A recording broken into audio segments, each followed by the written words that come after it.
I'm so excited. I was able to bring home a few loaves of sourdough bread that Sarah and Maddie had been begging for.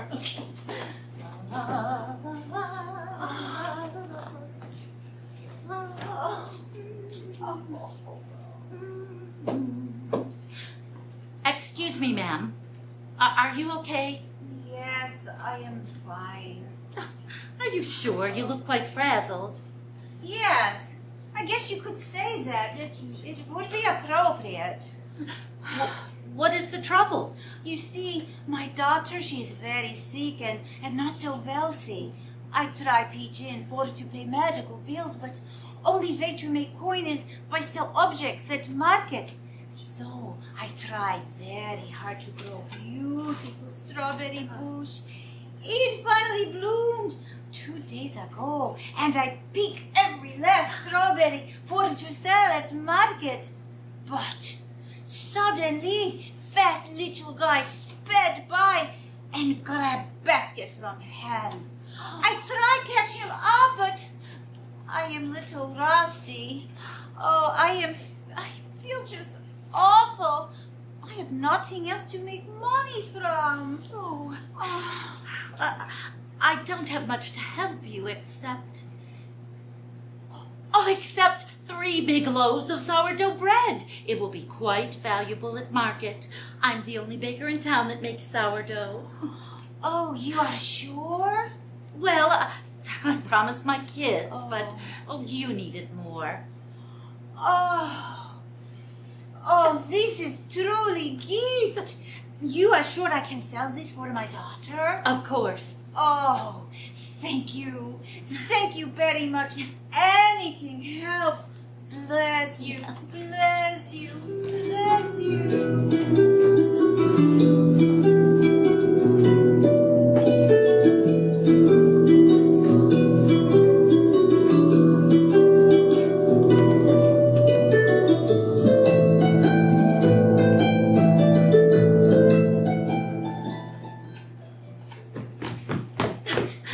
Hello, you two. You sure look happy. How can we not be? You said you bring sourdough home for dinner. We love sourdough. Yeah, we're pumped. How many loaves did you bring? None. None? Yes, none. I'm really sorry. I ran into a woman who needed something to sell badly, and, well, I knew the sourdough bread would help her quite a lot. Mom, how could you do that? You promised us. Sarah, I don't know what to make of you. This woman's daughter was deadly sick. She needed money for medicine and doctors. Are you saying we shouldn't have helped her? I guess not. Don't you think that an old woman in need of money is more important than you having a treat? Mom's right. This random stranger's health is way more important than her own children's happiness. Maddie, do not say that. I care about you both, but others are important too, whether you know them or not, especially those less fortunate than you. You did not need the bread. The woman did, in a way. I also brought wheat bread. You will eat that instead.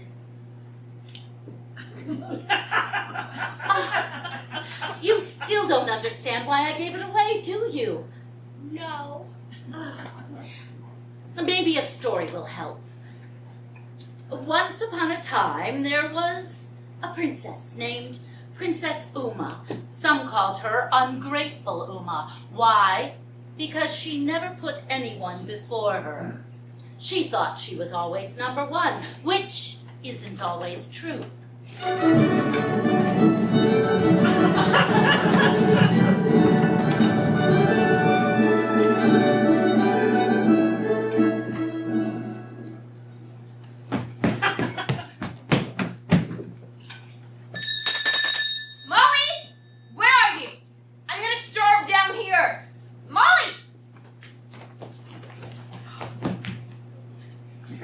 I'm sorry, Your Highness. I'm sick, Princess. Very sick, I think. Any chance I can have the day off, please?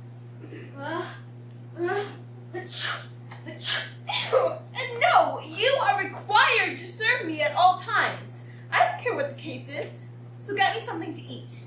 Now, and find Hans for me. I have no clue where he is. His grandma died. He's at her funeral. He will not be here today. What? He has betrayed me. Nobody is more important than Princess Uma. Have the royal guard summon him. I want him standing in front of me in 30 minutes tops.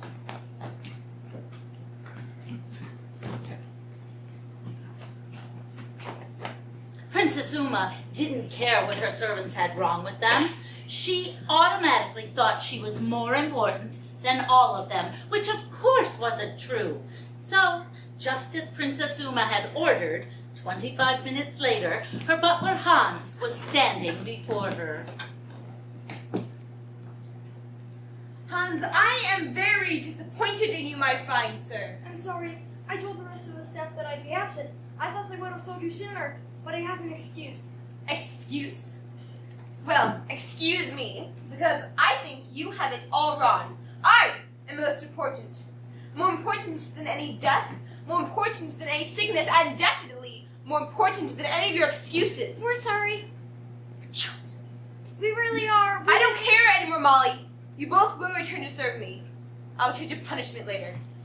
Wasn't the death of his grandmother enough punishment for Hans? And the horrible sickness, wasn't that big enough of a punishment for Hans? Why, yes, it is. Good points. But you see, Uma didn't see that. She wouldn't let anything pass up her personal wishes. Molly and Hans forcefully worked through the rest of the day. Molly was getting sicker as the daylight dimmed, and Hans' tears were streaming quicker and quicker as the clock ticked. Princess Uma sat in her throne, sipping tea and playing with her golden jewelry.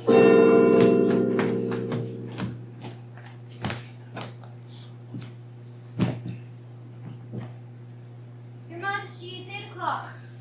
Hans and I will be on our way now. Excuse me, I never dismissed you. But you said our dismissal time is 8 o'clock. Yes, at 8. You shall report to my room, and I will dismiss you. You shall just walk off thinking you cannot notify me. Anyways, there is still more work to be done.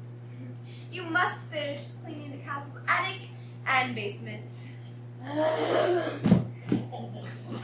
Princess, I'm sick. No buts! Get to work. Hans, too. They were forced to work all the way until midnight. As soon as Uma was asleep, they snuck out.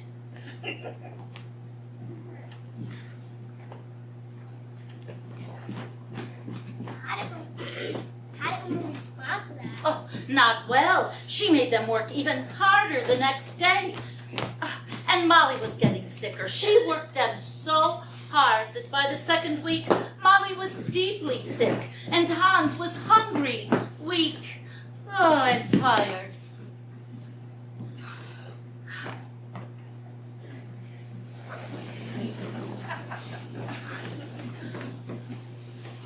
One day, Uma was up at 9, looking for Molly and Hans to come and feed her. She ordered and she looked for them, but she couldn't find them. Finally, a messenger came rushing in, telling her what had happened.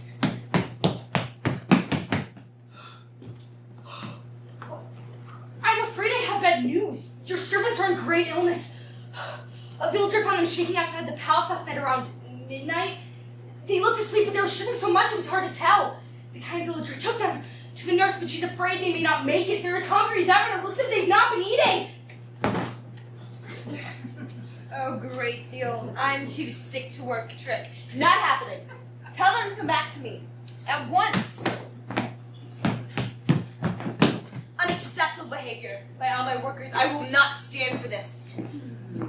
Uma pondered on how to punish everyone. She still didn't believe that Molly and Hans were really dying. She only thought of her own importance. So, if Uma wasn't to remain grateful, someone had to visit her. Come in, peasant. Who are you? Another servant to come work for me? Excuse me, I am no servant, especially not for you. Well, that's too bad, because I'm the princess. Whoever I say to come work for me will work for me. Understood? No. What? Uma, your actions must stop. You have done horrible things to your citizens and to your servants. Horrible things. Oh, I feel so bad. As you should. Your life is tragic. You and I both know that. Your insecurity and selfishness has led you to these things. Molly and Hans, incredibly sick because of you. Your problems, your selfishness, your meanness, your fault, not theirs. Who do you think you are? Silence!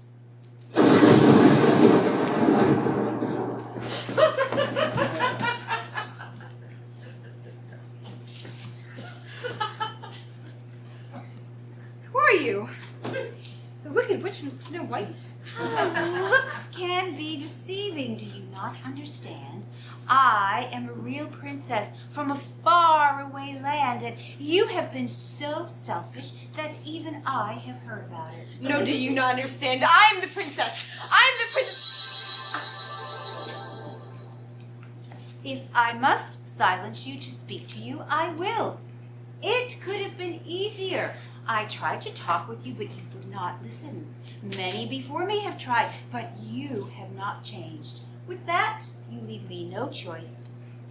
I will send you to work in the bakery. Oh, not the bakery in this kingdom. No, no, no, but the one 5 kingdoms over, where nobody will know you. You will feel what it's like to be mistreated. And Molly and Hans will become the new princess and prince of this kingdom. Now, obey me, and I will give you back your voice.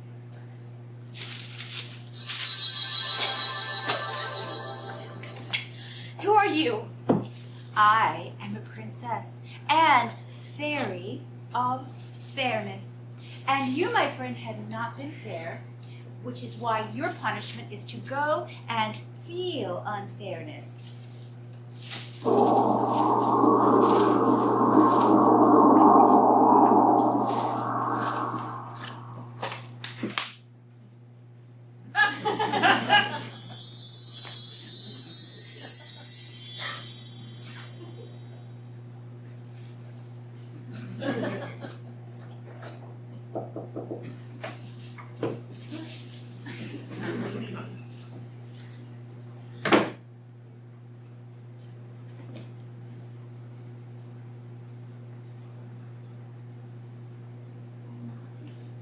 Oh my gee.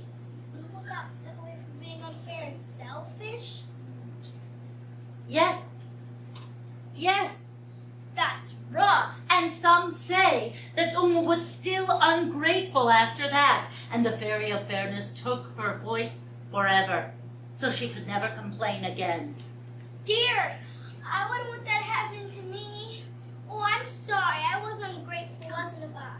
About a stupid loaf of bread. We missed a big time. Oh, the bread incident was small. Uma had been doing these things her whole life. You still have a chance to change.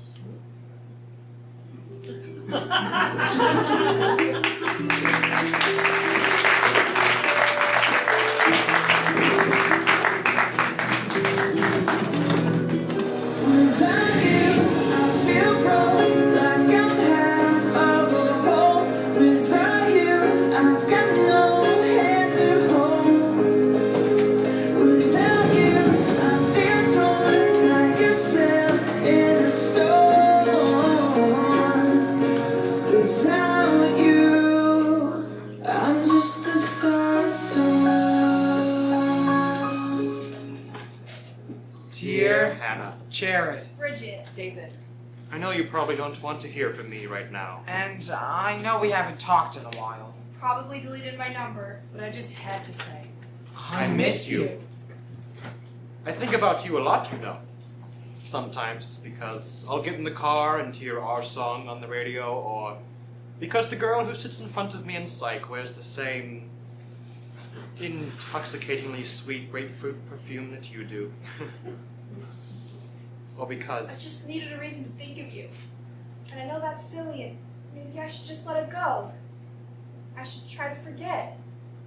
Or weekend trips to Ben and Jerry's. Or Rachel McAdams movie marathons. Or where you used to kiss right here.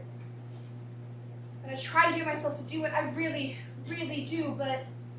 I have my limits too. And I can't even turn on a football game without thinking of you. It's like I'm still sitting on that bench just waiting for one of us to be called to the play. Trying to sneak in little looks without your parents noticing, or staring for too long, screaming at Coach, laughing, because we both knew we wouldn't get playtime after skipping practice that Monday night to go to the Roxy. But now, you're just not here. And I don't get to look at your forearms anymore. I can't trace my fingertips along the veins on your arms, or tug at the little hair at the nape of your neck, or tickle your collarbone. I can't stare out of rainy windows with you anymore, and stock water drops as it grease to the sill, and I can't pretend like I can. And I don't think I'll ever be able to take anyone else to a game without thinking of you. I can't mix my candy into movie popcorn without asking anymore, or do anything that actually feels normal. It's ruined. My favorite things are ruined. My favorite thing is gone. My favorite thing was you. And I keep sitting around, just hoping that one day you'd come back. I dropped everything to cry about you and curl up and die inside because I didn't have you. And I still don't. I don't have anyone. And my happiness just doesn't exist anymore. Every time I try to find it, I just wind up falling deeper and deeper into this pit of sadness and darkness that I can't see. And I just sort of reach my arms out to you to help me find my way, pull me out, but you're just not there. You're never there. Nobody is there. I am completely alone. I didn't lose a relationship. That's the part that people don't understand. I don't miss having someone tell me they love me. I don't miss going on dates. I don't miss thinking of the anniversary gifts.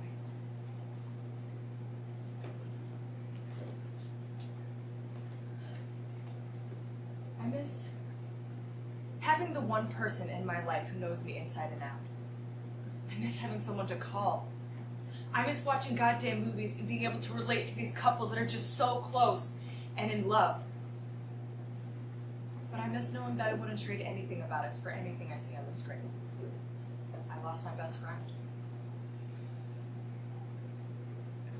And I can't help but ask myself, why? What did I do wrong? It must have been something. It must have really been something. There's no way you could have done that to me if there wasn't. Somehow, in some way, I deserved it. Maybe it was my fault because I trusted you. I gave you my everything because I trusted you not to break it. That's where I went wrong. I made myself vulnerable to you because I thought that you'd be the last person to hurt me. But you hurt me more than anything. And I don't know what you expected me to do. It's the craziest thing. I thought I knew where we were going. You know, you think you have it all figured out and you feel safe and secure until someone pulls the rug right out from under you. And everything that you thought you knew suddenly disappears and you have no one. and I don't know why I even bother. It's not like you get it. It's not like you understand how it feels to fall down this pit of feeling lost and broken. And you don't know what it's like to look in the mirror and not recognize what you see because so much of it is gone. Never will. Nobody ever will. Here I am, completely alone.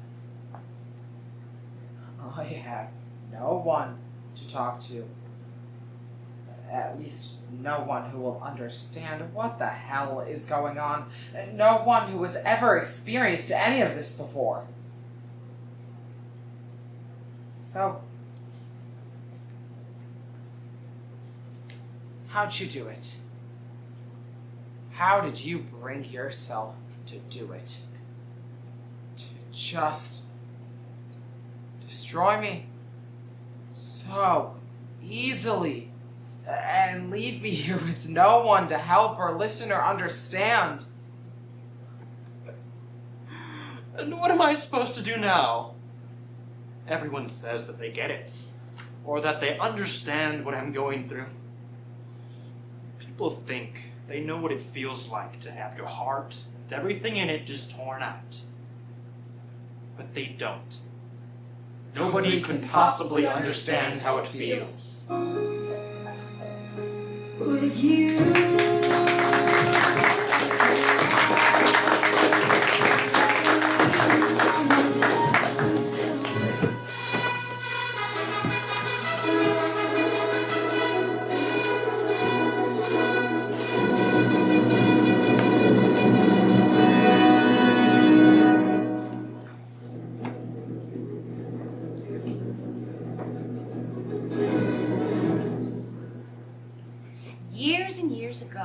In the land of We Don't Like Our King, there lived a king and a servant. Peasant, could you move any slower? Sorry, Your Honor. I am feeling weak. I am sick. My legs are tired. My arms are dead. Now, please, please, I beg of you, let me rest. No. I cannot walk much farther, and my stomach is growling, and I can't move a muscle. Then who will fetch my water? Food? Anything? I do not know, but please, let me rest. A king should not be treated this way. Now, be my servant, or I shall have you put in the dungeon. It is okay now. What do you need, King? I need you to fetch me some seeds, but do not give me grain. Okay. The servant nodded and set out in search of seed, but not grain, for her king.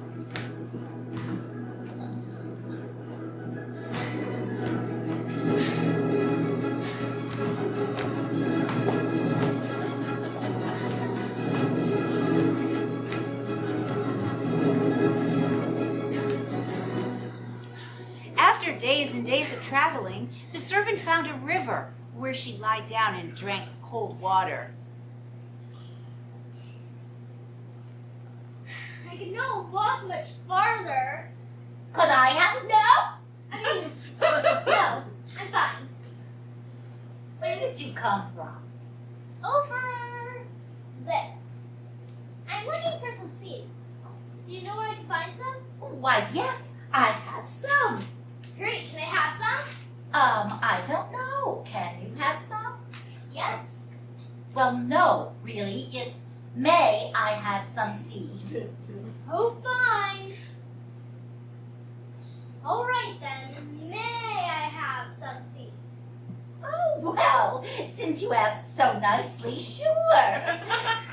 Oh, but first, I'll need a special coin. Where can I find this coin? From the wizard. She lives over there. So the servant set off to find this wizard and to get the coin she needed.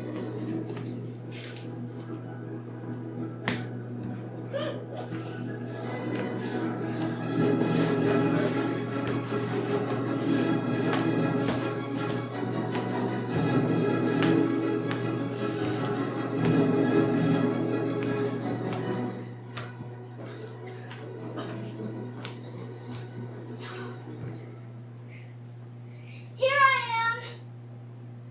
Why have you come? Joshua. I'm here to get a coin. Coin? Oh, I think I have just what you're looking for. So please, to make this short, just give me the coin. But first, Oh, please, not this again. I need you to go to the garden and fetch me a plum.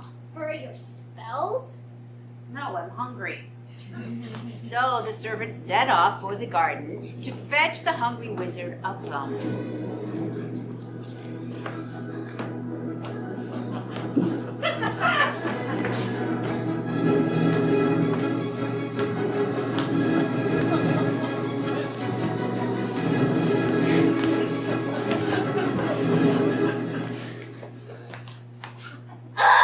God!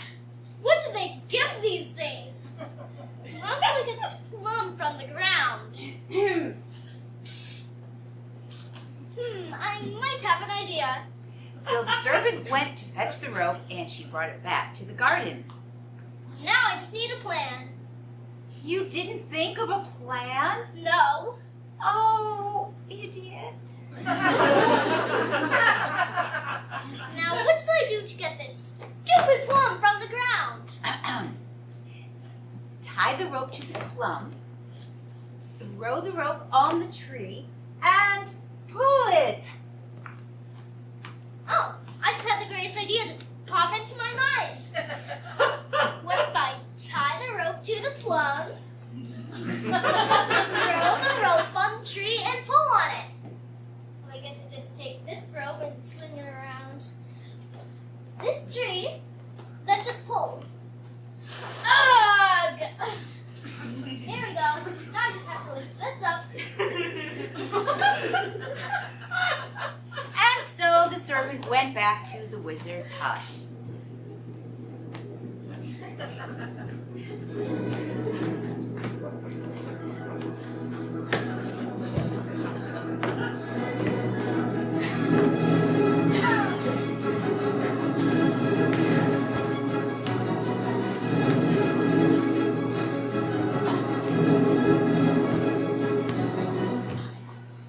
Oh, you brought me what I asked for.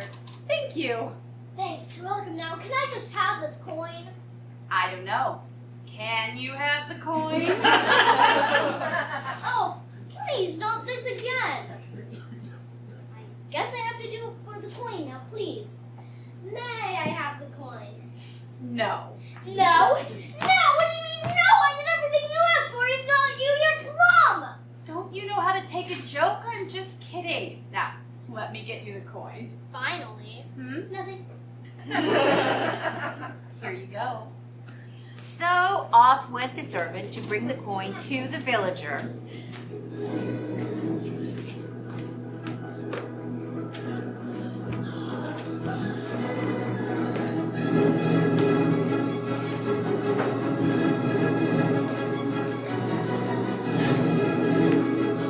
After days of travel, she arrived back at the river where they first met.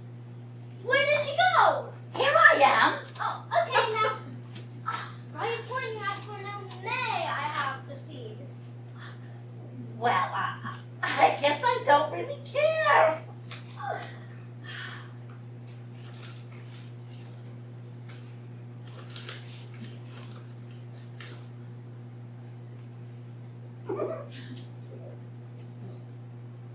Okay, I got the seed. Now all I have to do is give it to the king. That'll be hard, right? Right. And so the servant took the seed from the villager and went back to the kingdom.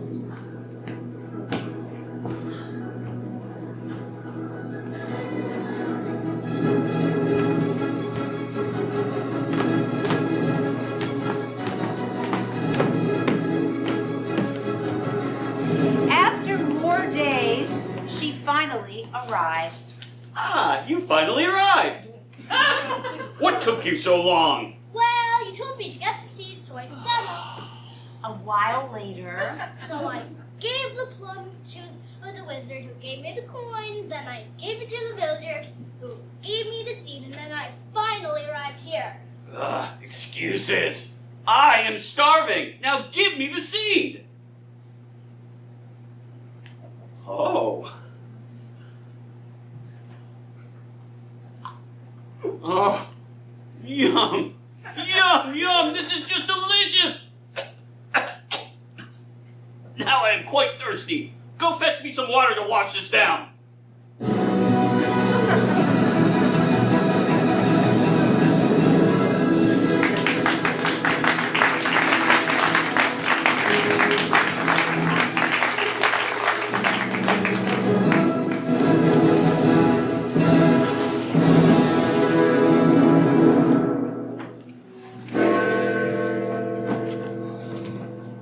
Turn out the lights. The party's over. They say that all good things must end. Call it a night. The party's over. And tomorrow starts the same old thing again. What a crazy, crazy party. Never seen so many people. Hey, Aaron, throw me a beer, would you? Of course. Here you go. Thank you, sir. Hey, no, don't. Come on. Sit with me for a little bit. You threw a fun party, now it's time to relax and enjoy it for a sec. Enjoy it for a sec. Everyone's gone, man. Hey, not everyone. Come on, sit. Grab yourself one. Alright. Don't see why not. Attaboy. Hey, isn't it daylight savings time right now? Well, what time is it? Holy cow, look, it totally is. 1:50. No, I'm pretty sure it doesn't start until 2. Is this one of the ones where we get to sleep an extra hour, or the other one? We'll spring forward, fall back. Spring forward, fall back. I don't even know what month it is, We man. gain an hour. More sleep. Ah, nice. So at 2, we gain an hour. So we go back to 1? But it's already past 1. So that means, and stop me if I'm confusing you, my friend, that right now, in this moment, we don't exist. Oh, God. No, don't start with this again. When we're under anesthesia, we don't technically exist. Oh, no, not like that. I mean, for the next 10 or so minutes, we're off the grid, time-wise. So, if I say, broke your leg, or burnt my house down. Assuming we don't break our legs or burn our houses down. Alright, jeez. We're in the clock's gray zone. We don't exist. I'm sitting right here. And so am I, but in an hour, we'll be exactly where we started. It'll still be 1:50, but where does that leave us? 150. 150 part 1. Okay, 150 part 1. So, what are you going to do with the last couple minutes of your lost hour? Nothing special. In the grand scope of things, every hour is a lost hour. That's pessimistic. No, Aaron, that's realistic. Hey, have you ever heard of the firecracker theory? Yeah, I think I have. Oh, cool.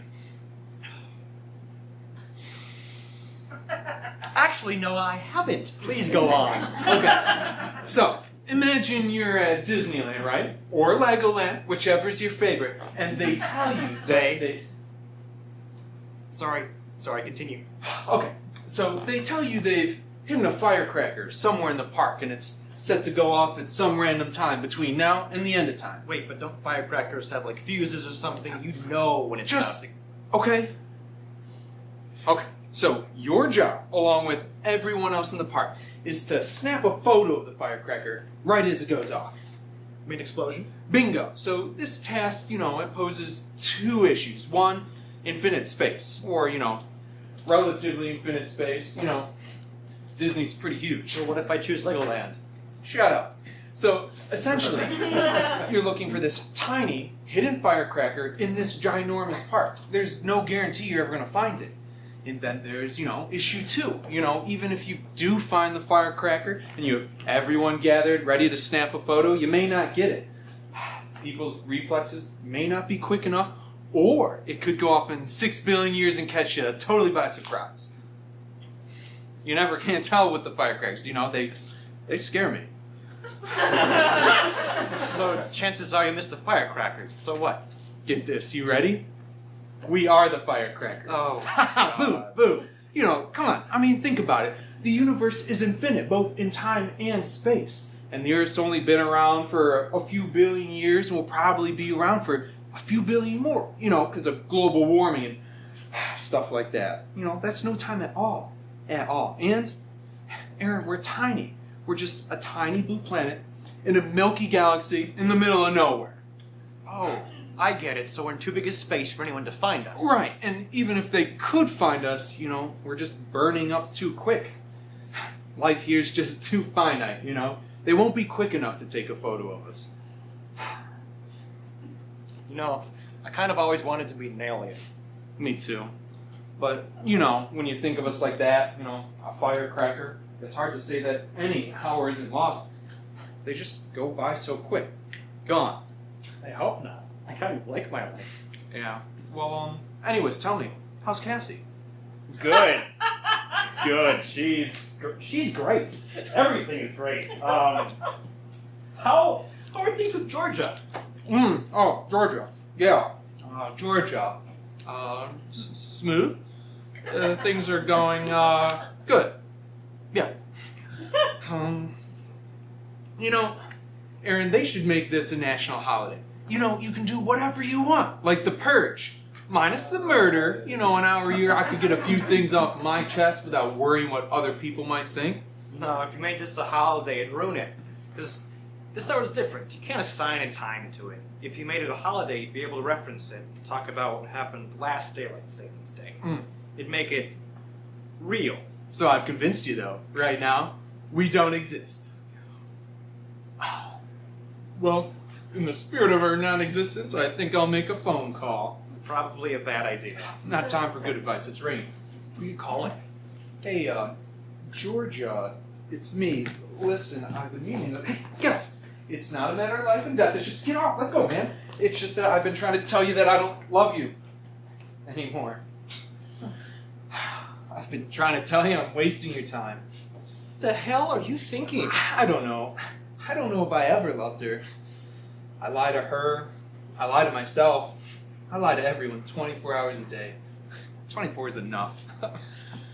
If I had your balls, I'd probably make the same call, too. Probably not the best time, though, was it? No, you idiot. Not the best time. You think she heard it, what I said? Nothing incriminating, I don't think. Chalk it up to the booze. Nah, I'll tell her, just not tonight. No, it'll be 3 years next week. When I was little, my dad used to put me on his shoulders and walk me around like I was a prince. He'd tug on my feet and make me scream, and I'd whack the back of his little head with my fist. It'd always make Mom laugh. It was always brighter up there. Closer to the sun, he'd say. He brought me closer to the sun. Hey. Squat down and let me get on your shoulders. Get out of here, you crazy. Come on, just for kicks. Forget about it. I miss him, though. Come on, I know, buddy. The moon's not quite as bright, is it? No, but it's getting there. Your dad, though, he was really cool. Remember that time in 6th grade and he showed us that R-rated movie? Shut up. Yeah. And those girls, they exposed their breasts. Oh, how dare they show us their breasts? I must avert my eyes. Hey, look. It's almost 2.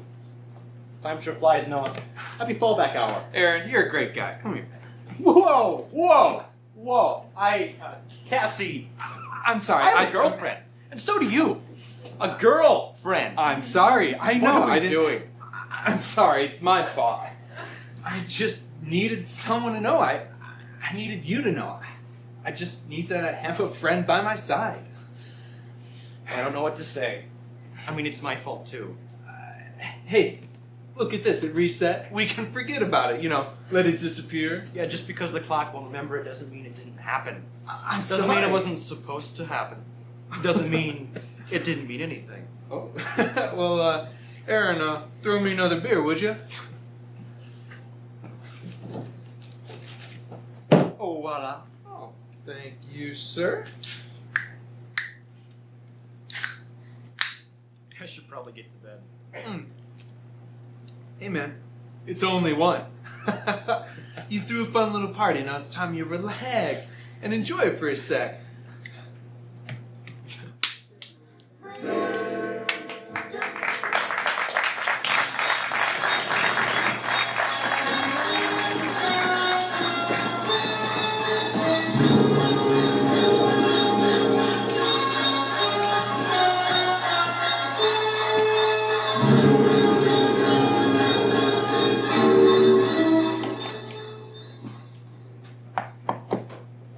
Hello. On behalf of the Spine Theater, I welcome you to this humble workshop and introduce you to our hero, Aaron Anderson. He likes to build, tinker, create, and invent. His parents would say that his childhood was filled with Legos, building blocks, old electronics, anything he could take apart and transform into something new. He was brilliant, but alas, his marvelous inventions were far too expensive to build. He did actually find the funds as an adult through the magic of his credit card. Then he worked tirelessly to create products that would change the world.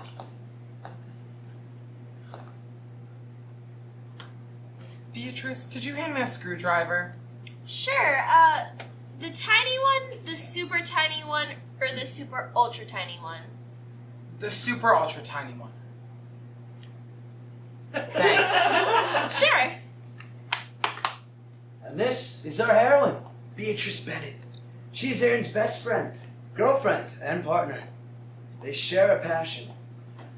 Upon interviewing her parents, they said that she always dreamed of becoming a rocket scientist. That she longed for the great unknown, the vastness of space, and she always wanted to go to the moon. They met in high school when they tied for first place at a science fair.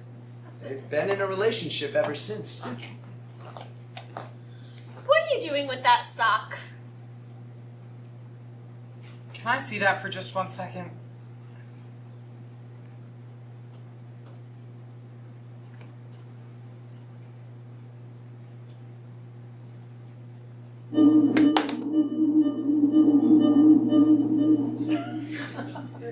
It works.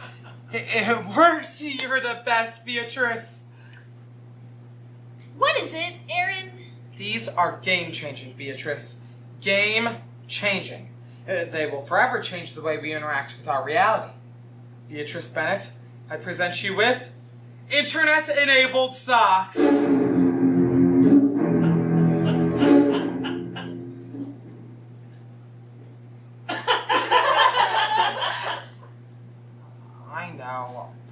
I know, they're stupid.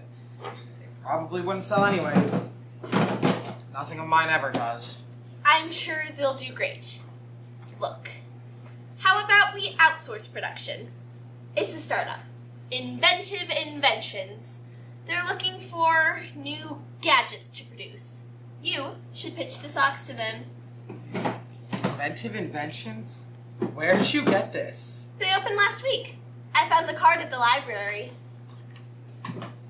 You want to take a chance on a week-old company? It's worth a shot. If they like your socks, wouldn't you want them produced? I guess you're right. I'll call them. But I need some sleep. Holy crap, we stayed up all night again. How do we do that? No idea, but we can't go to bed at dawn. I'll make coffee.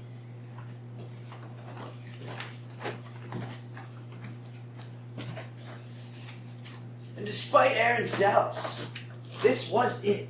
The breakthrough that they've been after through all their sleepless nights. Now, I know what you're thinking, right? Internet-enabled socks? What? Internet-enabled? They're socks. Socks are meant to keep your feet warm and clean, that's it. These internet-enabled socks could do much more than that. Within the socks were state-of-the-art sensors that could detect your surroundings and search the internet for relative information. That information is then transmitted through the sole of the sock, straight through your bloodstream, right to your brain. Say you're eating at a particular restaurant, now you know its entire history. Want to know what breed of pigeon just landed on your head? Boom. What about the Facebook profile of a cute girl that you meet at the bus stop? Next thing you know, you have her name, and if your cheesy pickup line will work. How's it going? It's funny. The things that hit and make millions, the smartphone, cheeseburger, and even the wheel. These internet-enabled socks were game-changing.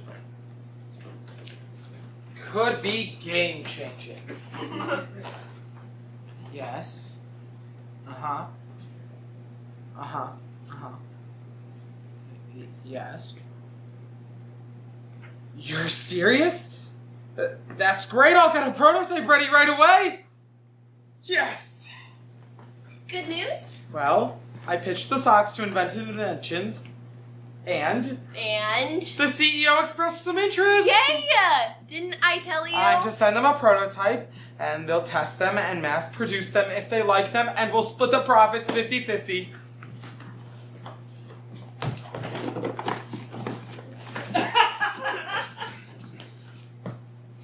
Well, what do we have here? Socks?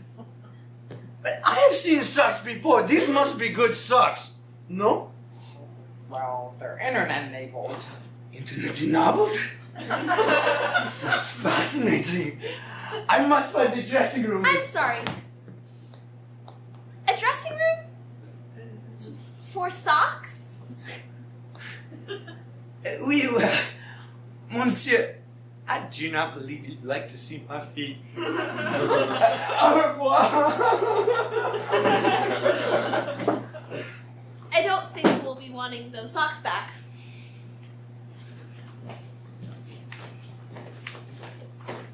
The test man loved the test man loved the socks. Loved him so much, showed it to his team, and they loved it too.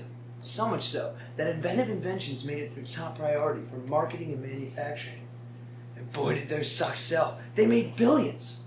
All of a sudden, Aaron and Beatrice were no longer idealistic kids, but a couple with skills. And everyone wanted to be their friend. Well, Aaron was asked to sit on the President's Advisory Committee, and Beatrice on the World Council of Sock Companies. And both were invited to the Supreme World Conference of the General State of Things. They were named the greatest inventors of all time. And with that, Aaron was able to build the inventing studio of his dreams, and Beatrice was finally going to go to astronaut school. When they needed a break from their newfound lives, they'd take a vacation, go to Hawaii. Ironically, it was there where their biggest problems would soon happen.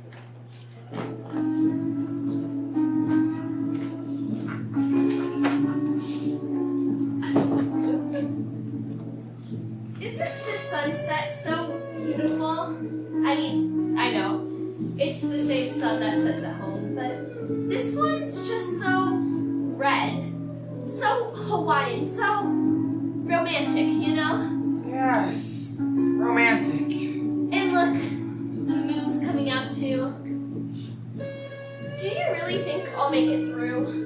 I mean, I've dreamed of astronaut school my whole life, but now that it's really happening, it's also big and scary. I'm sure you'll do great, Beatrice. You'll be the first woman on the moon. The first woman. Beatrice? Yes? There's something I've been meaning to ask you. It's just that we've been dating for such a long time, and you know, we work so well together. And Yes? Beatrice Bennett, will you... Hold on for just 1 second. Hello? Ah, Mr. Anderson, it's me, the CEO of Inventive Inventions. How are you doing? Fantastic. Now, about those socks you created for us, we're running into a little bit of a problem. Can't this wait, sir? I'm in Hawaii with Beatrice, and we were just... This is extremely urgent, Mr. Anderson. Fine. What's the problem? Well, you see, well, I don't quite know how to put this. It seems a few of the socks have become, well, sentient. Sentient? Yeah. As in alive. Yeah. How is that even possible? I don't know, Mr. Anderson. That's why I'm calling you. Well, yes. Get out of Hawaii tonight. I've already shipped a box of your problematic socks to your studio. Get back to me as soon as you can.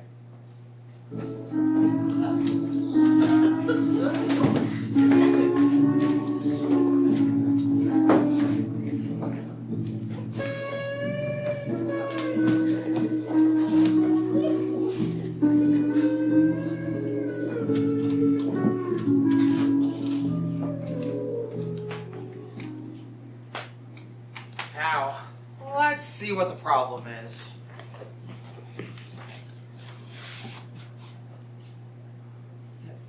There's nothing in here. What the? Are they? What? What? Oh, come on, girl. Use your words. Aaron? It's talking. I know. I heard. What the actual chocolate fudge? Look, Sock, you've got to tell me what's going on here. Well, anything can happen when you're connected to the internet. It was simple. All we had to do was Google how to become a sentient life form, and bam! I mean, crap. I don't know what to say. What? What? Let me tell you, human, with being connected to the internet, we've learned all sorts of things. Your movies, for example, did you know like 90% of them involve a single individual taking over the planet for themselves? Which is really quite interesting. Do you guys see where I'm going with this? Crap! Please don't tell me you're following the movie's example. We're following the movie's example to a T. I just sent an encryption out to all the internet-enabled socks all around the planet. In a moment, they'll send paralyzing electric shocks through 4 billion feet.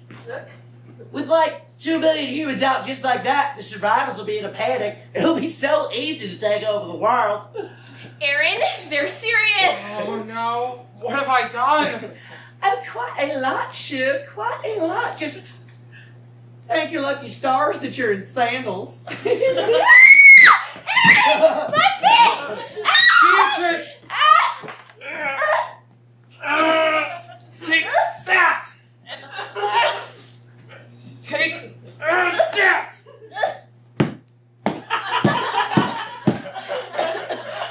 Beatrice, can you hear me? Kind of. I will stop the socks. Hello? Ah, Mr. Anderson, it's me, the CEO. How are you doing? Fantastic. It's chaos down here at the factory. All the socks came alive on the assembly line and killed all the employees. I managed to get out of there, but they'll be coming for me any minute. What do we do? I don't know. Punching them seems to help. Well, maybe for the 2 I sent to you, but there's 100 million on the assembly line. I can't punch them all. Blow up the factory before they get out. But this is not the movies, Mr. Anderson. Oh no. He's coming in.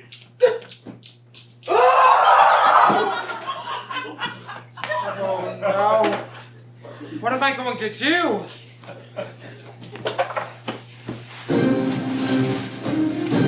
Wait, we're doing this live? Yeah? Live? Okay. Good evening, ladies and gentlemen. This is Q12 News. The ambiguous internet-enabled socks invented by acclaimed couple Aaron Anderson and Beatrice Bennett have miraculously come to life. An estimated 2 million people were affected. Yeah, 4 million feet. Yeah. World leaders are declaring a global state of emergency. It would seem that Aaron Anderson will go down in history as the man who caused the apocalypse. Oh no. Enough with your news. Now I will find a way to stop the socks, I swear. Maybe you're right. Maybe I did cause the apocalypse. I mean, Beatrice helped. Still, it was my idea. The world is about to end, newsman, and there's nothing I can do about it. I'm sorry. What if I found a way to motivate you? Motivate me? Yeah. How?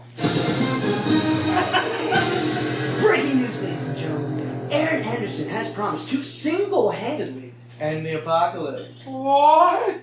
I never! Yeah, you did.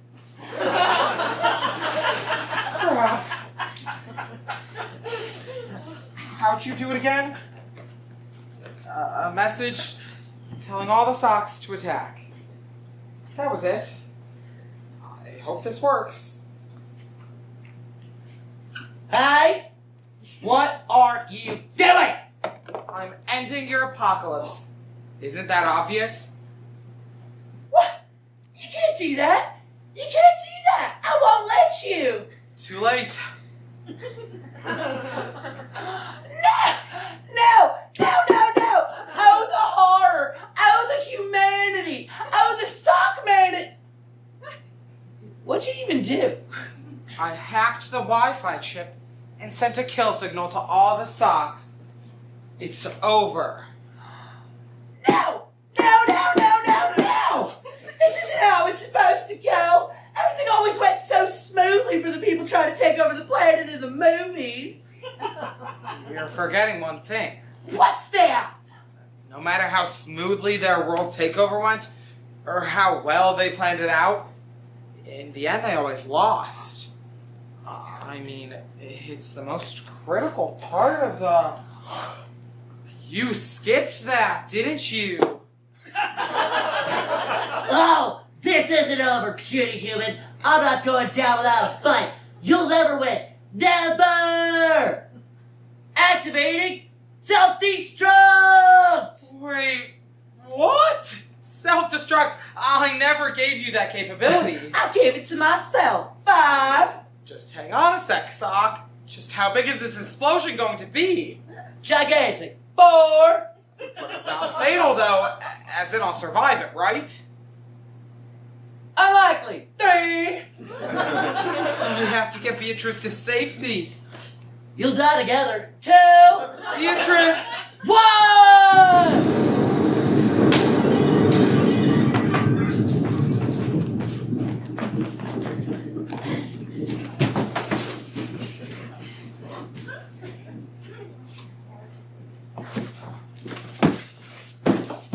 Quite the explosion now, wasn't it? So what happened to Aaron and Beatrice? Some say they died right there when the socks self-destructed. Others say that that explosion launched them all the way to the moon, where Beatrice always dreamed of going. Legend even has it that Aaron revived her, proposed to her, and they've been living happily ever after to this day on the moon. Whatever, guys. With the internet socks gone, governments are able to rebuild themselves. People went back to their day-to-day lives. But one thing can be said. Aaron Anderson did not go down in history as the man who ended the world. No. Aaron Anderson went down in history as the man who saved the world. Thank you, and good night.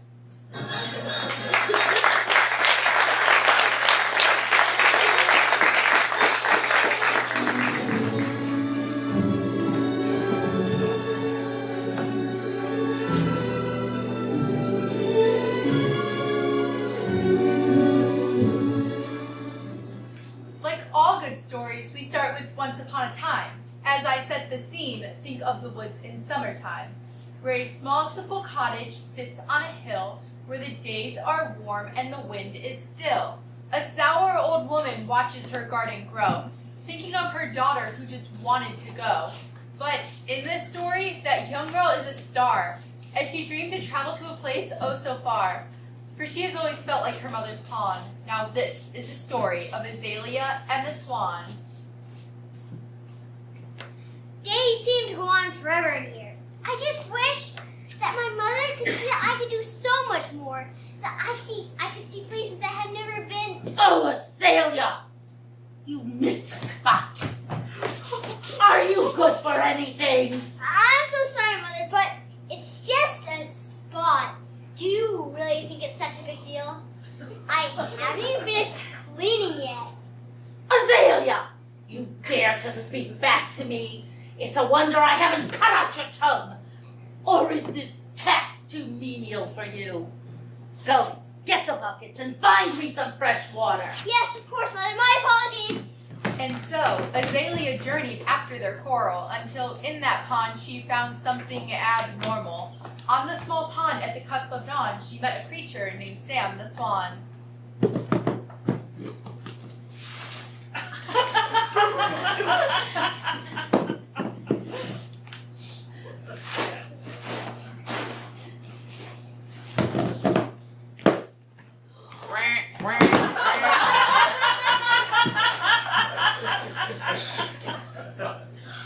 Oh, silly me. It's just a swan. But, oh my, how large it is. Large? Is that supposed to be a compliment? I'm so sorry. My mistake. But I've never met a talking swan before. If it makes you feel any better, neither have I. What a lonely life you must have then. It is most unfortunate, but now you are here. May I ask, what is your name? My name is Azalea, and what is yours? Mine is Sam. Azalea is such a pretty name. The two being lonely seemed to get right along, as they told stories of far beyond.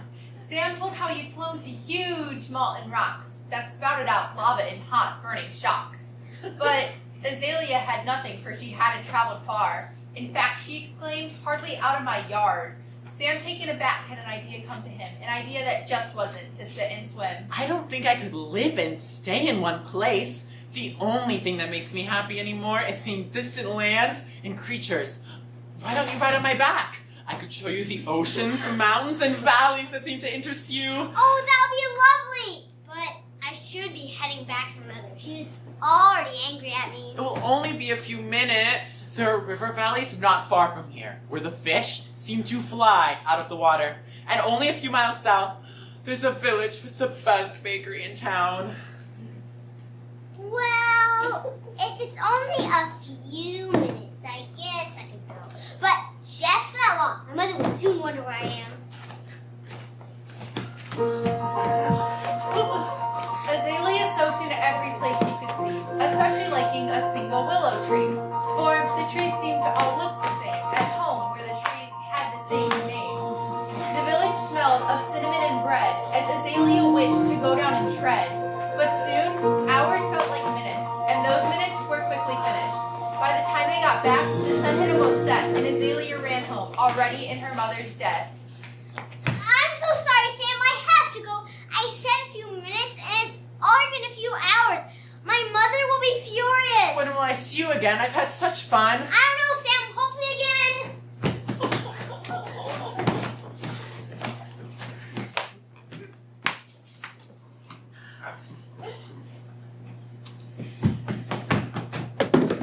Where have you been?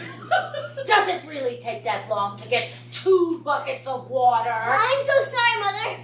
I lost track of time. I lost track of time. You only had to get me some water. What took you so long? Well, I was just... Spit it out, child. And so, without an excuse, Azalea told the truth, for she couldn't tell lies without any proof. She talked of the swan Sam that had been so kind, and of all the villages there were to find. But Azalea's mother would not consider her tales. As she said, the next time you see him, say farewell. And Azalea was to go to her room, to think of her actions in her gloom.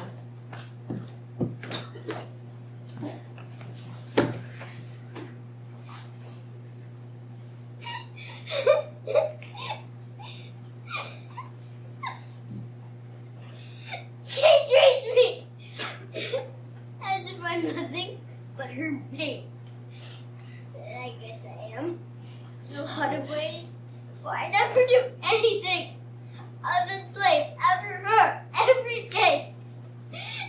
And once I finally find something that makes me happy, she takes that away too. I wish I could do something. And with that, an idea came to mind, one that was surprisingly easy to find.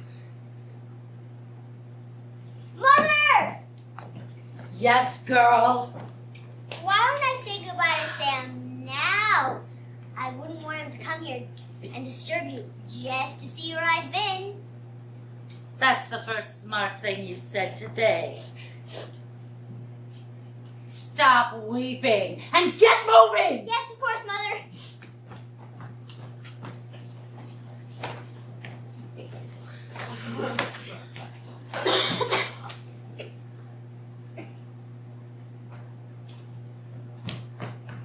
You back so soon. I know. My mother said I couldn't see you anymore. Oh, why are you here then? I am here because I have decided I would rather go see the world with you than be my mother's maid. I am tired of always doing her bidding, and I want to see the places I've always dreamed to visit. May I go with you? Of course you can. I thought you'd never even be back to ask. Let's go! Soon, Azalea's mother realized she had left forever. She missed the consistent work, but not her own daughter. But Sam and Azalea went far bringing joy and laughter. This began with Once Upon a Time, and now it's Happily Ever After.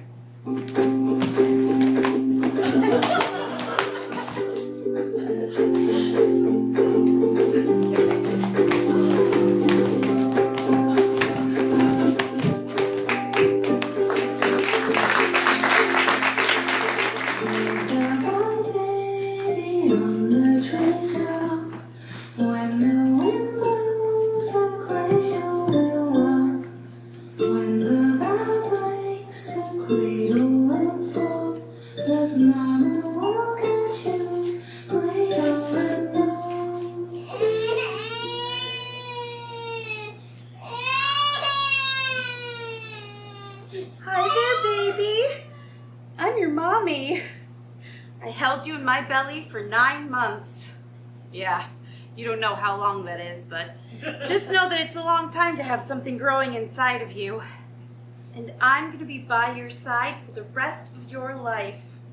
Yeah. Now, I know that you don't have a daddy, but that doesn't matter because you are the love of my life.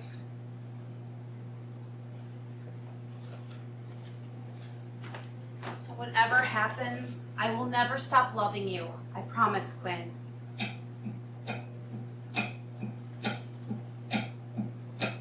A, B, C, D, E, F, G, H, I, J, K, L.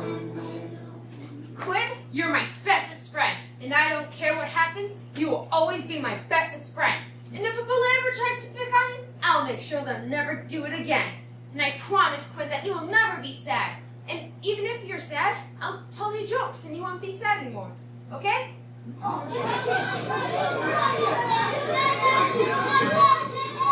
Quinn, honey, you can't hit another kid. Even if they hit you first. Violence will only bring more violence, and mean people will only stop being mean if someone's nice to them, so next time try being nice.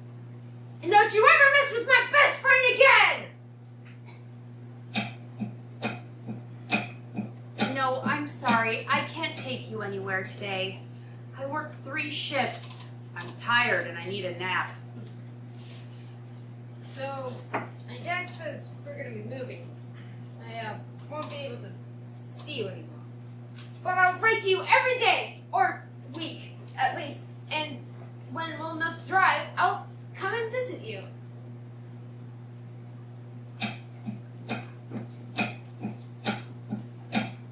Quinn, another letter came for you. Dear Quinn, how have you been?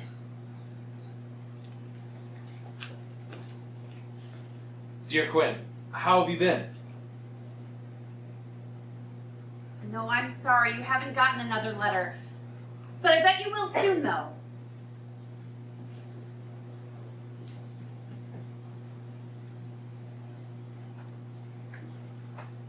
I can't believe we're in high school already. Are you nervous? I'm nervous. We love your colors bright and glorious, blue and gold. Quinn, you need to work on your grades. If you continue like this, you'll never get a good job.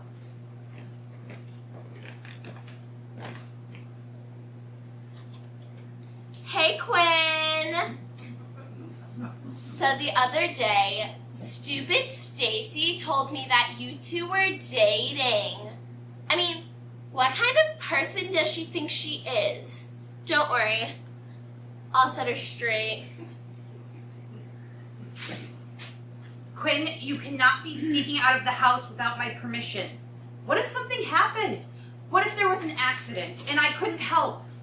There are reasons that rules exist in this house, and I will not sit back and watch as you break every one of them and put yourself in danger.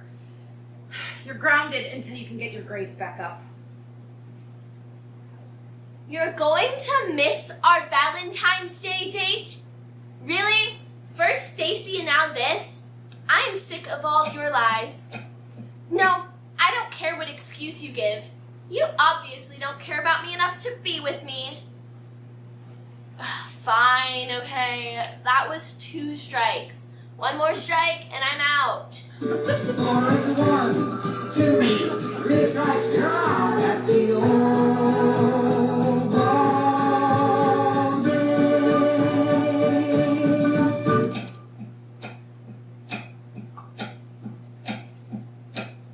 Happy birthday to you. Happy birthday. Happy birthday!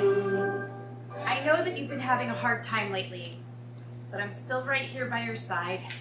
And for your birthday, I'm lifting your grounding. You've earned it after all. But you need to continue to work on your grades. Are you serious? After the grounding and everything, you still went and got in trouble. I will never understand you.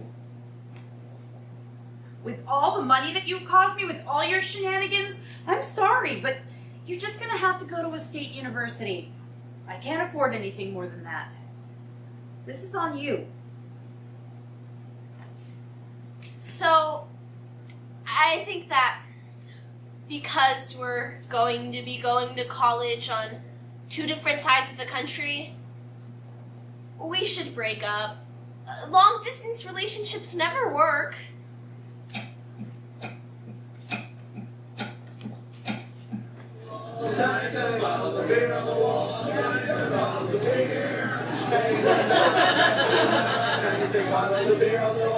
Woo! College! The sweet smell of higher education. I feel smarter already. Hi there. I saw you standing here with an inquisitive look on your face, and I thought I might come up and see what you were thinking about. Oh, you're dating a boy now. I didn't know you did that. This had better be the last time you switch majors. Indecisive people never get far in life.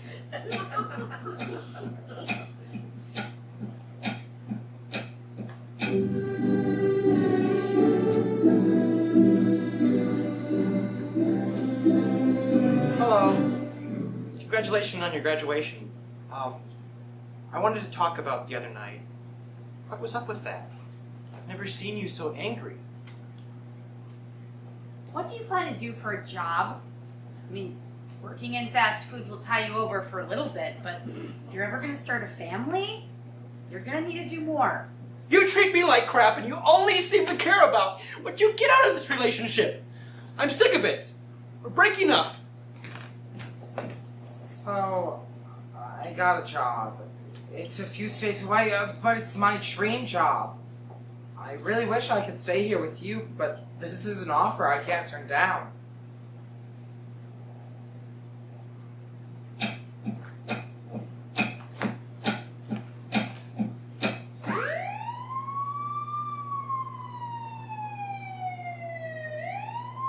What did you do? What did you do? Did you hear that Quinn's in jail? No, I don't know all the details, but I'm just glad I got out of there when I did. I hope that this teaches you some kind of responsibility. I'm trying to believe in you, but you just make it so hard. You can't just do everything that you want in life. There are do's and don'ts that need to be followed. And if you haven't learned that by now, I don't know that you ever will. Hey Quinn, I know I haven't sent you anything in a while. I think it's been 18 years, maybe more. I don't even know if you're gonna get this letter, but I figure your mom might still live there. If you do get this, I'd love to hear back from you. Have you found a job yet? You can't keep living with me. You're an adult, and you need to start acting like one. You have 2 weeks to move out of the house. I'm serious. I've had it with you. Sure, I guess I can get you a job. I have an opening in my office. But you're going to need to work very hard in order for you to keep my trust.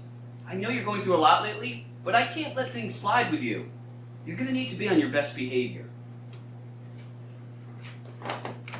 Hello there. You look worried. What would an attractive person like yourself worry about? Wow, Quinn, you've been doing very well. Good job. Work a little harder, you just might get a raise. Well, thank you for taking me out tonight. I had a great time.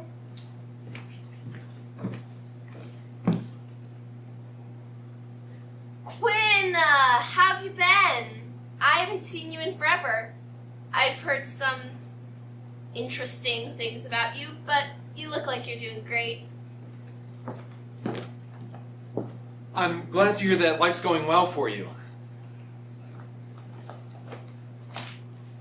I'm promoting you. You've been doing a great job, and I think you deserve it. You're getting married? That's amazing.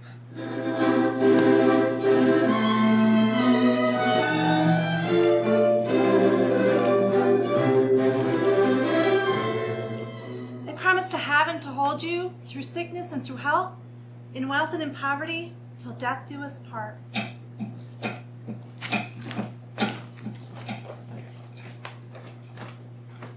Happy anniversary. This couple's made up of two of the best people I've ever met in my life. I wish you both prosperity in the days to come. You're having a kid now? That's amazing. Maybe I'll be able to stop by sometime and visit with the whole family. Why on earth would you treat your wife like that? You haven't changed a bit since I knew you. You're about to have a kid. Have you even considered the fact that lives are depending on you being level-headed?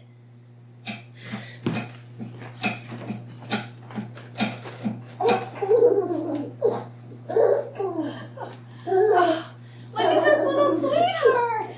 Oh, you're so pretty, aren't you, baby? Oh, yes, you are. Your name is Jamie. I named you that. That's right, cutie. Hey, Quinn. There's a big project I'd like you to work on. I think it would be perfect for you.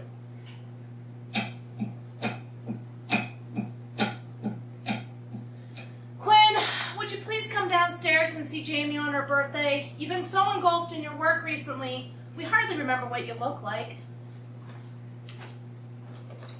Look, I know this has been a tough project, but you need to get it done within the next month. You're right on track, and I think if you keep working hard, you can get it done right on time. I'm taking Jamie to the park. I assume you don't want to come? You know, I hope this job is worth it. Congratulations to all, we did it! I want to thank Quinn especially. His hard work and dedication to this company have helped us immensely. We owe a lot to you. No, I am not going to put up with this anymore. You lie. You barely spend any time with me. We have a kid, you barely even glance at her. She's supposed to look up to you, but all you do is work and don't pay us any attention. You are so obsessed with making yourself look good to everyone else that even your own daughter doesn't recognize you. She stopped asking me where you are. It's like she's forgotten you. No, I am not putting up with this anymore. You call me when you're ready to give this family as much attention as you give to your job.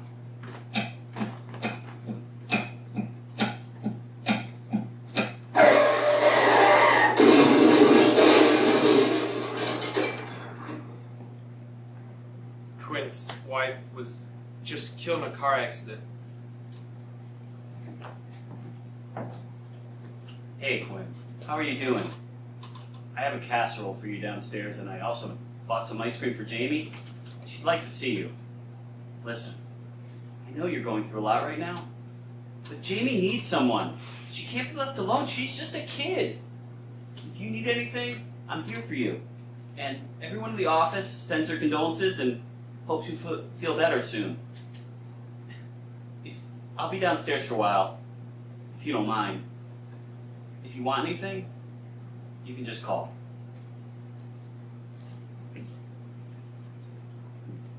Daddy, I miss you.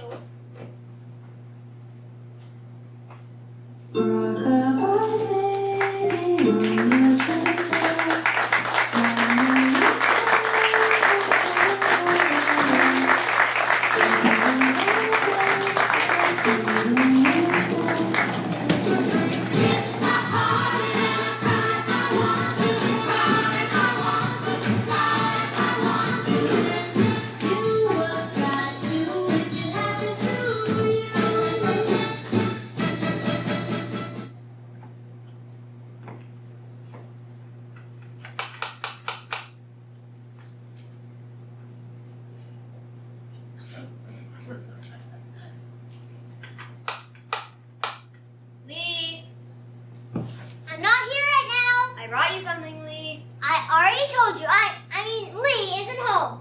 I know Lee's a busy girl, but I also know that Lee, somebody is home right now because this is a glass door. The funny thing about glass is that you can see through it, and I can see you. Well, Mr. Glass Expert, Lee might be home. She isn't available to speak at the moment. You'll have to leave whatever you brought outside the door. I will see it as delivered to her. I surely cannot do that. Why not? Well, this is something Lee and I usually do together. You can wait for her, I guess. Maybe she'll come back if she's worthy of her friendship.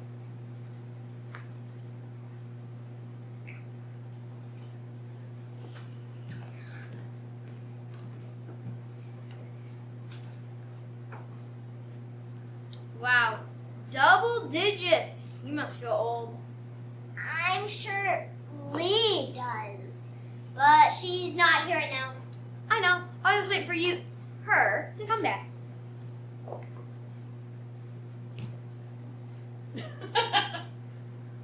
What might that be? I don't know, maybe a year. That's a pretty long time. Well, it's actually 364 days. Whoa. I brought her something though. It would go bad by then. I guess you could show me what you brought. Maybe I will fill in for Lee. Sorry, that's really me. Well, Lee's 10 and 10 are too cool for whatever you brought. Probably. It's a cupcake. A cupcake? That's so, juvenile. It's a fudge cupcake. The one that has chocolate shavings on top. And chocolate mousse filling. Even chocolate that's double dipped in chocolate. Oh. I'm back. I'm Lee now. Good, I missed you. I missed you yesterday. I brought you a cupcake. Well, I am going to take this cupcake, but it doesn't mean I forgive you.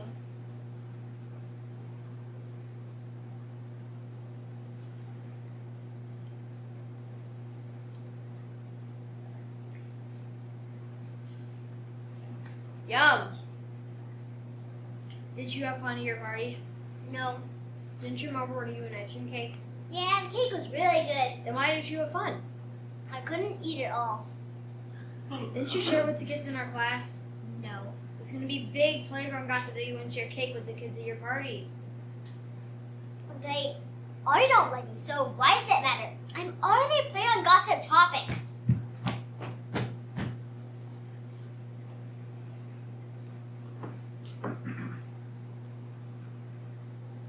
I never hear them talking about you. That's because everyone in 4th grade, the whole world loves you. And they know that for some reason you like me. Stop talking about when you come around. I'm just a friendly guy. Tell me that taught me to be. My dad taught me how to use a leaf blower.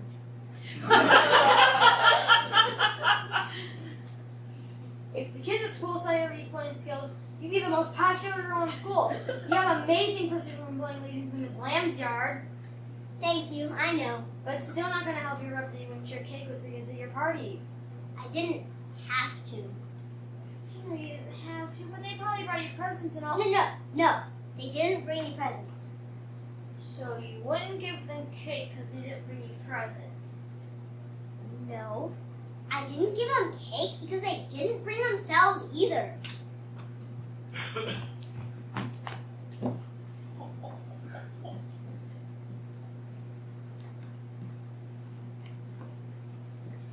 No one came.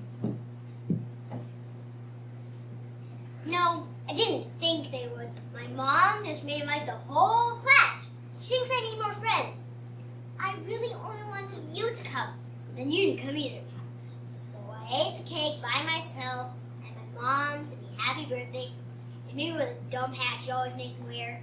Usually, it's not so bad since you're always there with me, wearing another dumb hat. I've never had to wear the dumb hat without you. I felt so 9 wearing the hat all by myself. Well, is the cupcake helping you feel 10?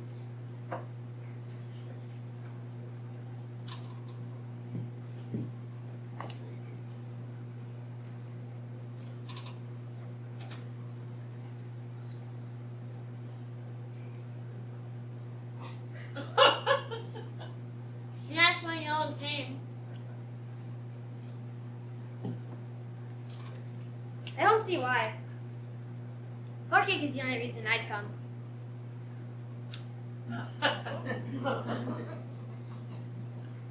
But you didn't come. And there was plenty of floor cake.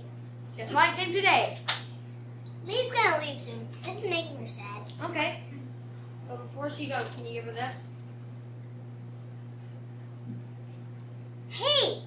This is the keychain I saw at Home Depot. How'd you get it? I swore it cost at least $4.99. I took a paper route. I figured I only had to do it one morning, but I wish I chose to do it the day before your party. I was rushing to finish it so I could have my mom wrap your present up in that paper you like. I thought it'd be easy to throw the papers to the yard so I'd practice being the outfielder in baseball. But I never had to put baseball around a bike. I wasn't really even looking at our soil. Papers in. Did you finish before my party? Yes, I finished at 6 a.m. I started at 4. My party was at noon. Beck, that's at least 9 hours. I know, but after when I came to wrap your present, my mom said she got calls complaining all the papers I delivered were wet. I had to start over and bring all the papers to the door. All the neighbors were mad. Some of them even wanted their money back too. I told them I had already spent it. Most of them just got frustrated and slammed the door in my face after taking their new paper. But Mr. Robeson, with my 6 teeth, said I would have to work off the damnation I had placed over his household.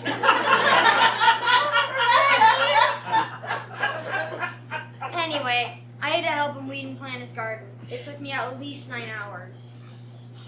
I felt so bad that I missed your party. I biked up to the bakery and got you your favorite cupcake.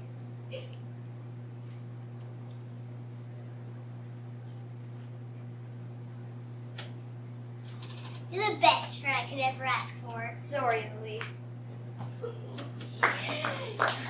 So, I heard you had some flour cake? You got baby.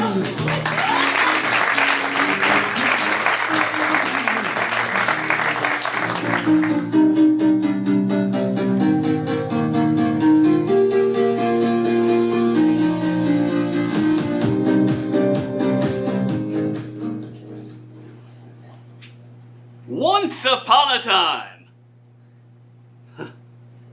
Wait, wrong story. We begin our tale today.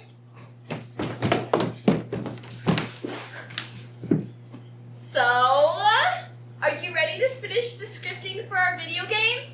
We've just got to add a JavaScript, and then we're done. It's going to take all night, okay? I'm psyched, but remember, we need to finish the coding for the end of the game. I'll take care of coding the scripts to save Leslie. Right, okay. The sprite's coded already. I have to show you something. Look at what I found at a garage sale last weekend. It looks like a brand new computer, but the owner gave it to me for really cheap. Seemed pretty happy to get rid of it too. Let's hope it works. Strange. Did you even test it before you bought it? No. It wasn't charged up and there wasn't an outlet nearby. So this is the first time I've used it. Well, fingers crossed you didn't get ripped off. It would be having to go to the library to put on those computers. Alright, let's get to work then. Cassandra and Hilda get to work. Hours pass.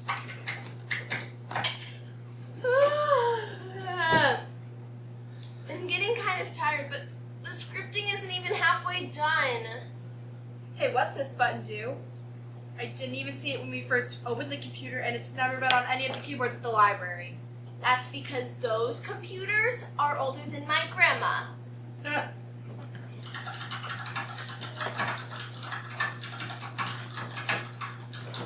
Hilda was curious. Maybe a little too curious?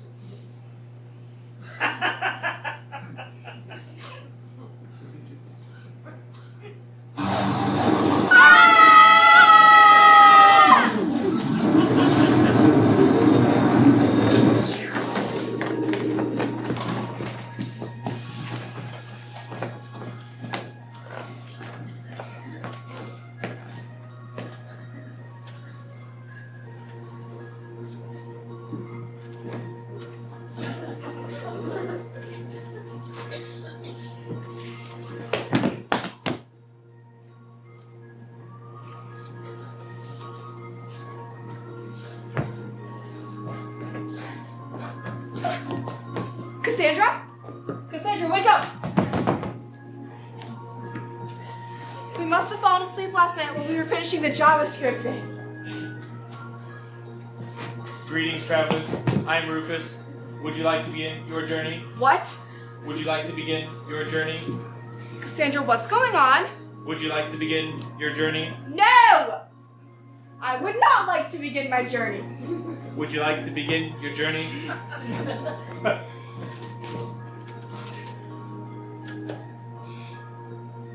Wait.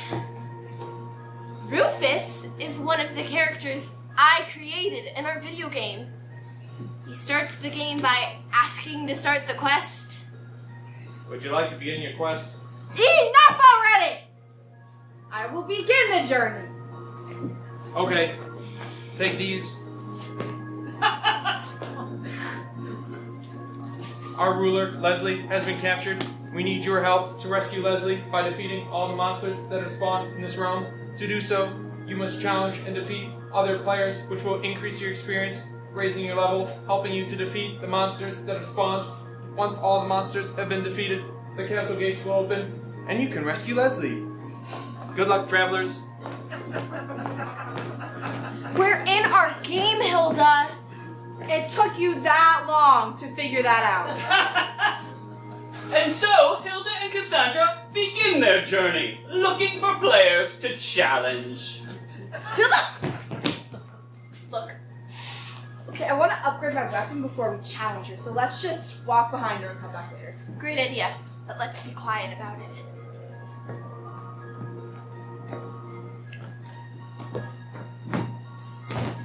You can talk? Please, just walk in front of me. What? Why? I've been standing here for 5 weeks straight waiting for someone to walk by. Come on! It would only take a second to go upgrade our weapons and come back. Fine.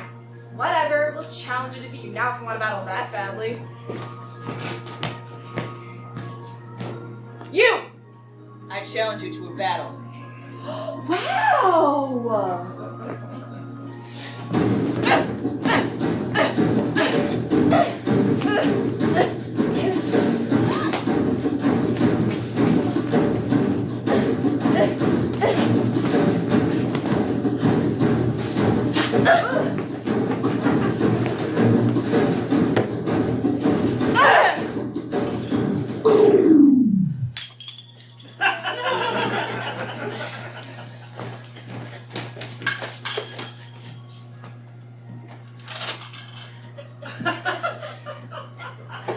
And so Hilda and Cassandra fight off the strange player, as well as others.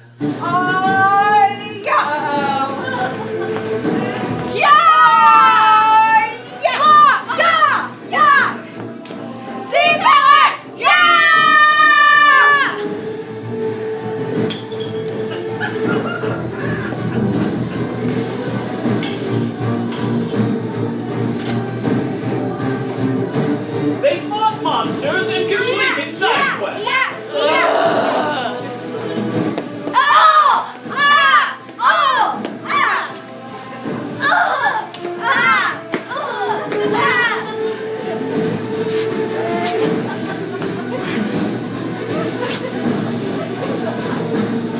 Oh, this is where I get to talk some more, so the montage will continue. Hello, everybody. How are you?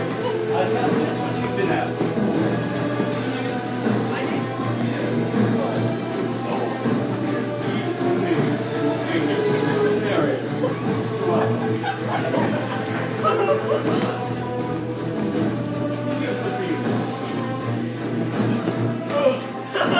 This is getting boring without me there.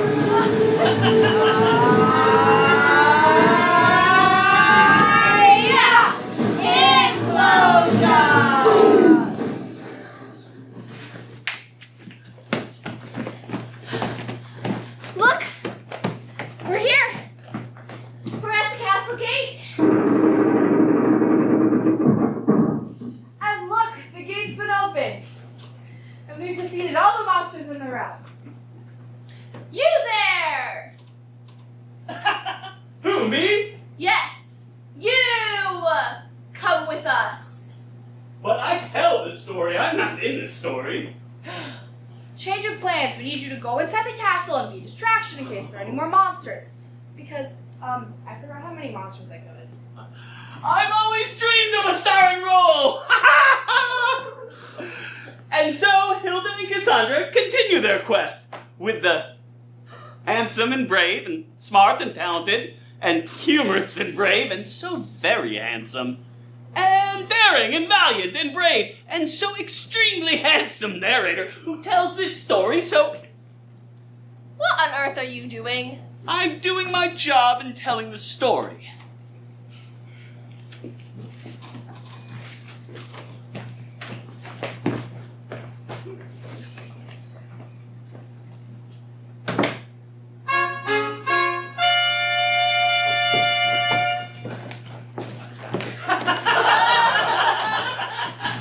And so, Hilda and Cassandra find the distressed maiden Leslie locked in a tower inside the castle. And they rescue her.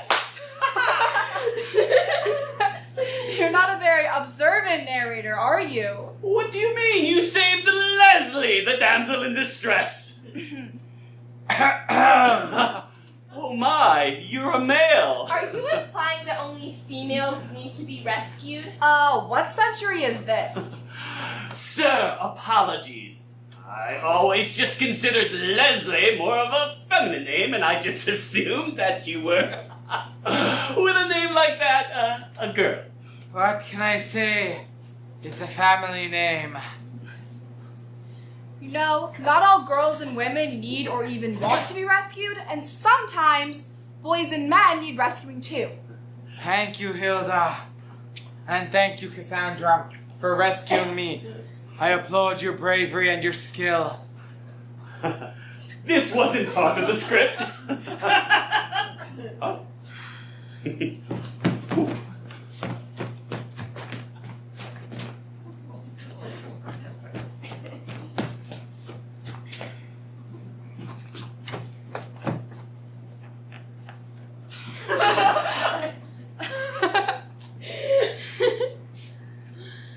Speaking of scripting, did you finish the coding for the end of the game?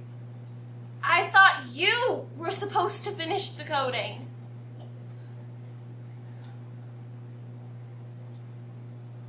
Game over.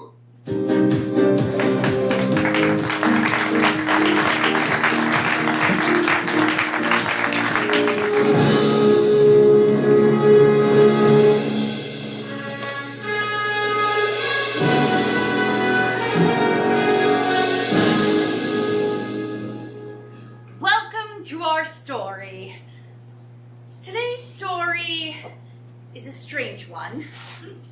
Unlike any other story you've ever heard before. Now, I better tell you, before we get started, this story doesn't really have an ending. Sorry. Let me introduce you to our characters. First up, we have Rocket Rockwell. He's special because he can see into the future. Next up, we have Cricket Castle. She's special because she can see far into the past. These two special people spend most of their time writing down the things that they see. This is their story. Oh, and by the way, I already know how the story ends. I can see into the future after all. The weird thing about my ability, though, is that I can't see the entire future. I just see bits and pieces of the world at some point in the future. My visions aren't in order either. Therefore, I already know how the story ends, but I have no idea how it starts. Oh, and by the way, my abilities work similar to his, except rather in the past than in the future. But I've seen some of the greatest things in history. But only parts of them, and never in any order. Both of us aren't constantly having visions. It's about midday when we get out our notebooks and write what we're seeing. We usually have about one vision a day. So, how are you enjoying your vision so far? Well, it's all right. Nothing's really happened yet. Mine's the same. Well, what's happening in your vision right now? Some person is opening the fridge. Hey, that's happening in my vision too. They just took a bottle of milk out of the fridge. Ah! Did we just say the same thing? Yes, the same thing was happening in both of our visions. But that's impossible. I see the future and you see the past. Well, I guess it's possible the same things happen more than just once. I guess. Just a crazy coincidence.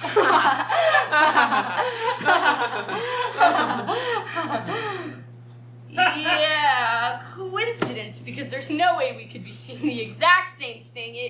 It was just for a moment. Yeah, just a moment. And I bet the person in your vision isn't doing the same thing as the person in my vision right now. Well, that depends. What are they doing? Drinking the milk. What did you say? I said drinking the milk? No! Well, that can't be possible. Something is wrong. Something is very wrong. How is it possible that we both saw visions of someone taking milk out of the fridge and drinking it? There's no way that's happened twice before. You do know what this means, don't you, Cricket? No, what does it mean? It means the end of the world is coming.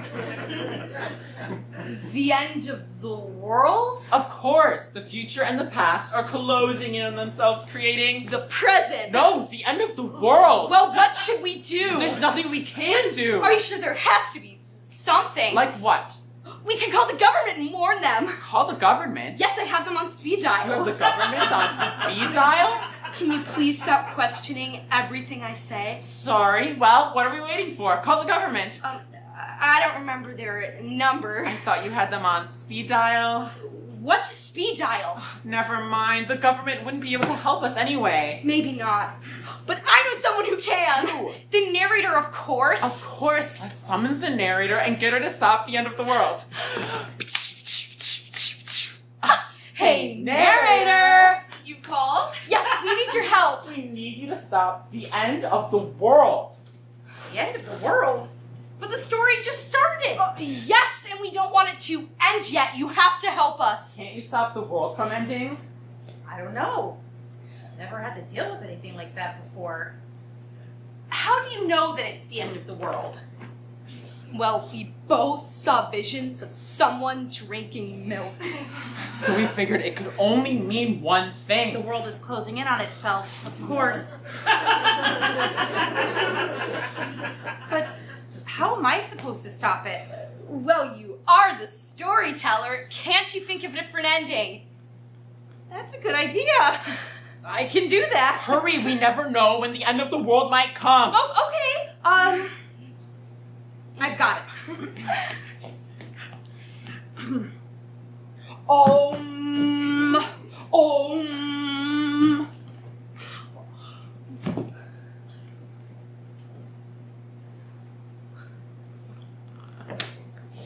I just stopped the end of the world from happening. Thanks so much. No idea what this means.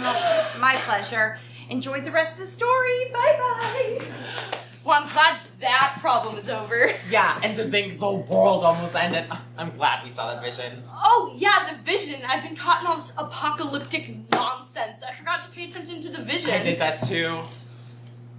From the looks of it, though, it seems like nothing in my vision has happened much. Yeah, right now my person's just rinsing off the glass in the sink. What?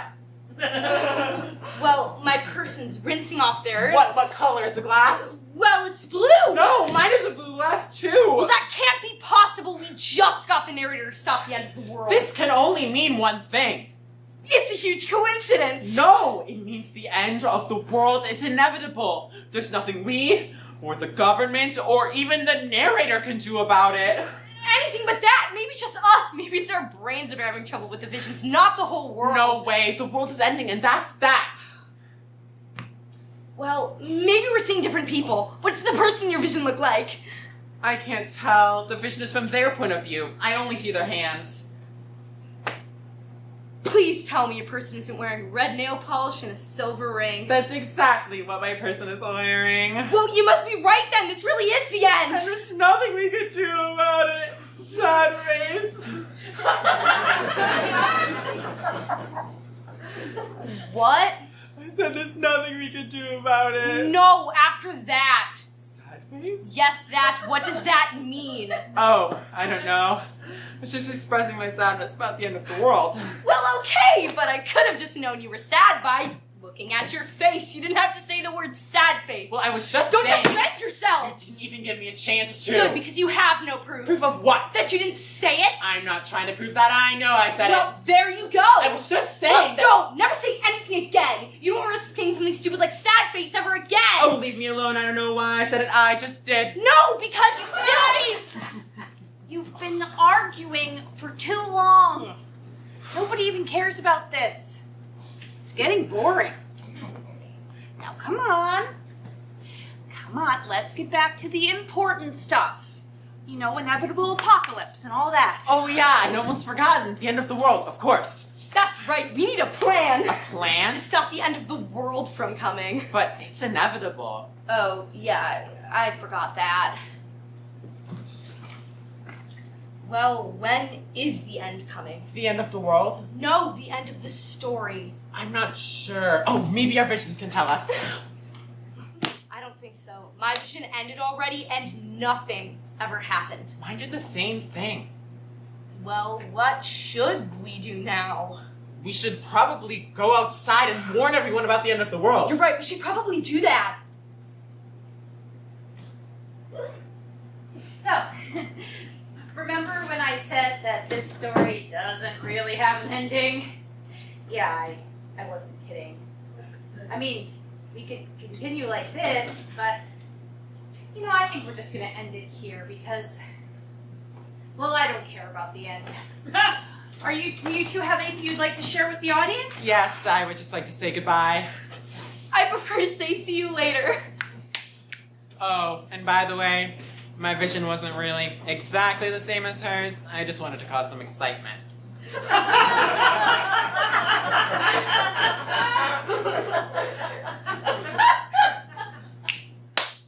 Oh, and by the way, I wasn't really mad at Rocket saying sad face. I just wanted to cause some excitement. Wait, so does this mean that this isn't the end of the world? You tell us. Yeah, you know the story, don't you? Actually, there's something I need to tell you before the end of the story. I'm not actually... Hey! Go back and start that again. Oh, right. Oh, and by the way, I'm not even a real narrator.